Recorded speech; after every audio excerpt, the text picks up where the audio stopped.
christiangeekcentral.com.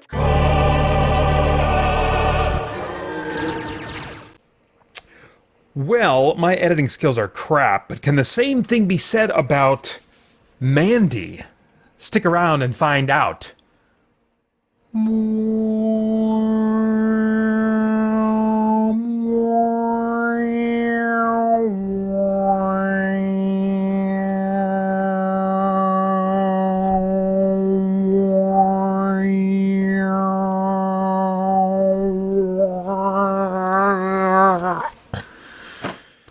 Hey, I'm Peter Franson from christiangeekcentral.com and Spirit Blade Productions. This is my uncut review of Mandy, made in 2018 starring Nicolas Cage. The synopsis on IMDb reads, "The enchanted lives of a couple in a secluded forest are brutally shattered by a nightmare hippie cult and their demon biker henchmen, propelling a man into a spiraling, surreal rampage of vengeance." Man, that sounds a lot more exciting than this movie was. The enchanted lives, well, that part sounds right. It's certainly, they seem to be enchanted. Enchanted lives of a couple in a secluded forest are brutally shattered. That sounds much more impactful than it felt. By a nightmarish hippie cult and their demon biker henchmen. That's just so bizarre. Surely this movie has to be just like riveting, right? Propelling a man, boy, that language, propelling a man into a spiraling, all this very active verb kind of language, propelling a man into a spiraling, surreal for sure, rampage, a vengeance. I was super disappointed in this experience. I watched Color Out of Space for the first time, also starring Nicolas Cage, also from the same producers as this movie. I actually saw the trailer for this movie for the first time when I was sitting down to watch Color Out of Space. And I saw this trailer for Mandy, and I was like, oh my gosh, I've got to see this thing, whatever this is, you know? It just looked so bizarre and Lovecraftian. And I was sitting down to watch a Lovecraft-inspired or adapted movie in Color Out of Space. So I was like, wow, well, maybe this one's even better. Maybe this one's even more weird, jacked up Lovecraftian, you know? The trailer looked like very Hellraiser inspired in terms of the monsters, you know, and they were, you know, but the design of this movie, the style of this movie is super slow and weird for the sake of being weird. Is how it came across to me. Maybe there was intent and all kinds of meaning and symbolism and all kinds of stuff, you know, going on in the mind of the director and writer of this movie. He's called visionary by some critics, and he clearly has a vision, but it's just not a vision that connects with me at all. Lots of it. The main difference between an experience like this and, say, Color Out of Space is Color Out of Space starts in a very grounded place with characters that feel very normal, that I could relate to, that I could see myself in. In order for me to connect with people in a horror movie experience, I need to kind of be able to see their life as being somewhat similar to my own so that I can connect with them, place myself in their shoes. But with this movie, it starts out with such a surreal, trance-like vibe. And the characters even seem to be in a somewhat euphoric, almost dream state in the way they're just quietly talking to each other very slowly. And so I just find myself unable to connect with this. And the lighting from the very beginning starts off very surreal. Like, why is everything red? And now it's suddenly blue. And now it's a little bit purple as they transition from one to the other. And now it's going to be green for a little bit. You know, just like these really strong monochrome color choices. And so the weirdness of the movie, the trance-like nature, the bizarreness of the movie starts at about an 8 out of 10. And it doesn't have much further to go. It goes up to 10 or 11, but you know, you've already been sitting in 8 for long enough that for me I was just kind of numb after a while. And the pace, again, really didn't help at all. The personality traits of Nicolas Cage's character don't even start to really emerge until after the halfway point of the movie. And for me, I want to understand these characters and why I should connect with them and feel for them at the beginning, so that when things start going off the rails and going bad for them, I'm feeling for them. I'm relating to them. I'm imagining myself in their shoes, you know, but I couldn't do that with these characters because they were already kind of in a trance-like state, partly because of their performances being just very subdued and quiet all the time. The scenes between the two characters that we're supposed to care about at the beginning, they're always lying down and just muttering to each other very softly, just muttering very softly, very slowly. This is about the pace of all the dialogue for the first hour of the movie, and indeed for the second hour of the movie as well. Whoa. Oh my gosh. So yeah, sparse dialogue, slow dialogue. The whole movie's very darkly lit. So a lot is just obscured in shadow. It's just dark, nighttime a lot of time. Even during the day, they stay inside a lot. I mean, I think there was a daytime shot, but I'm honestly not sure as I think back to it, because it was all just even the daytime shots were strangely darkly lit.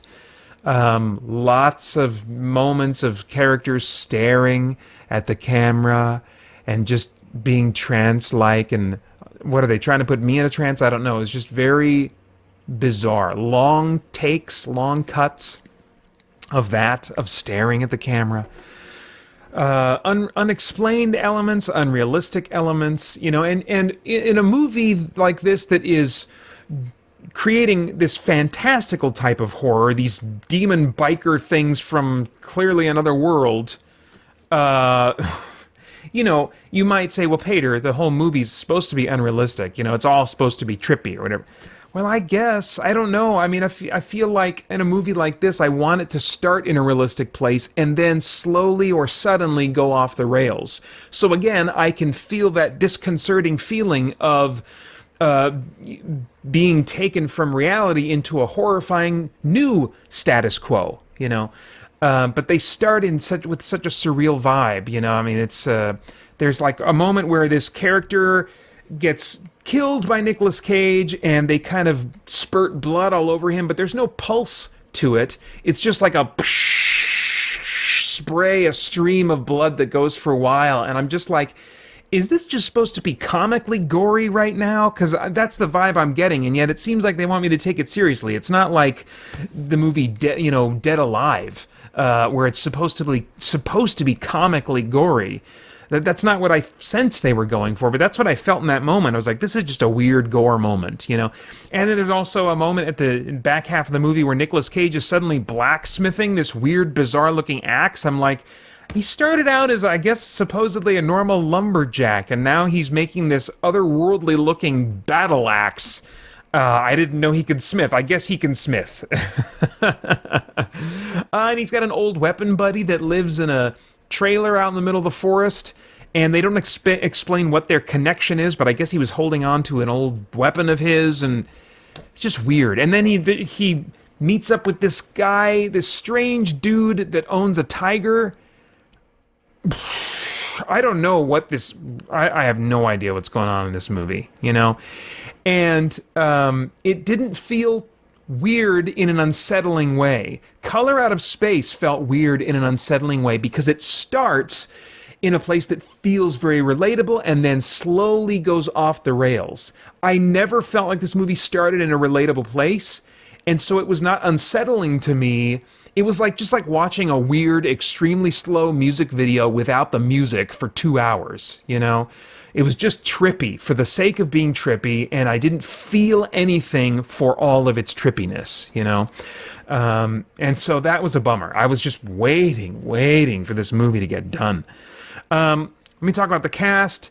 Like I said, they all speak in a slow, trance-like state. There was some good emoting from the cast at times, but again, the nature, the pace of how this movie was edited, the style in which it was shot and directed, I just, even though these guys were giving, I think, pretty good performances in terms of what they were bringing to bear, the emotions they were portraying and summoning up from inside of themselves, you know.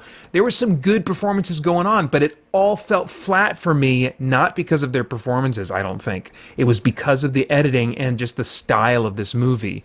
Nicolas Cage feels very fitting at many points in this movie for me, but does let out the Nicolas Cage kookiness a couple times near the end that just fell flat, felt silly to me. So yeah, the performances for the most part felt like these actors were giving good performances, but the nature of the beast of what this movie was just meant that they didn't do anything for me. They didn't have an effect on me. I wasn't connected to their performances at all, which is a real shame. Real shame, because you got some solid actors in here. The stunts and visuals, very practical. This movie felt pretty much all in camera. It's all about the lighting and stuff, and there were some costumes for the bad guys, these demon bikers or whatever the crap they are, that very much felt like they came out of a Hellraiser movie. I wouldn't be surprised if there was some connection in terms of like costume design, art design, or whatever to some of the Hellraiser movies. There are minor effects that have to do with lighting or just some very basic post-production camera effects, you know, that just are there seemingly to enhance the trippiness. It feels like in terms of the effects, this is a movie that could have been made in the 80s, but that's not to say that they looked bad. I mean, they weren't going for realism. They're just going for trippiness in the visual effects. It looks and feels in some ways like an 80s horror movie, or like a really exaggerated, trippy version of an 80s, you know, horror movie.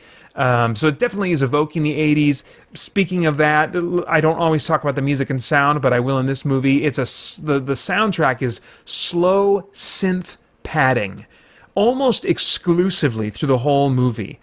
There was a brief time where when the action starts picking up and Nicolas Cage just gets determined to go to town on these bad guys, and it kind of becomes a vengeful, you know, movie at that point.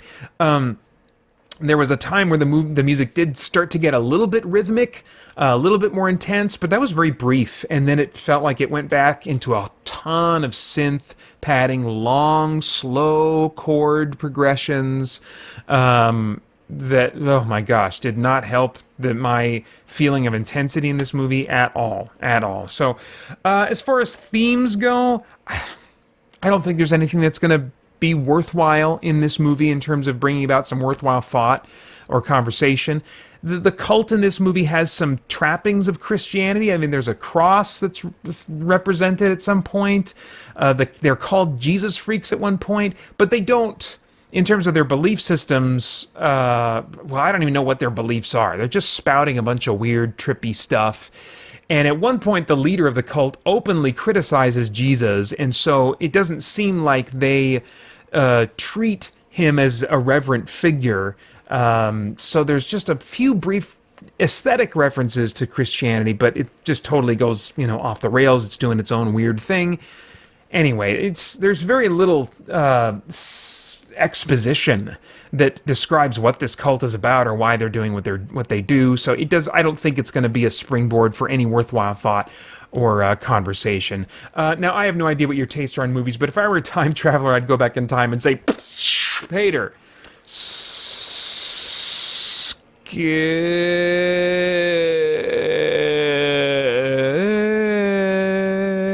this movie. The trailer's a lie.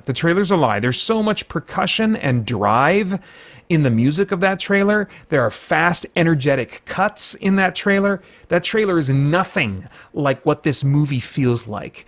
This movie feels like it's just being weird and trippy for the sake of being artsy and weird and trippy, you know?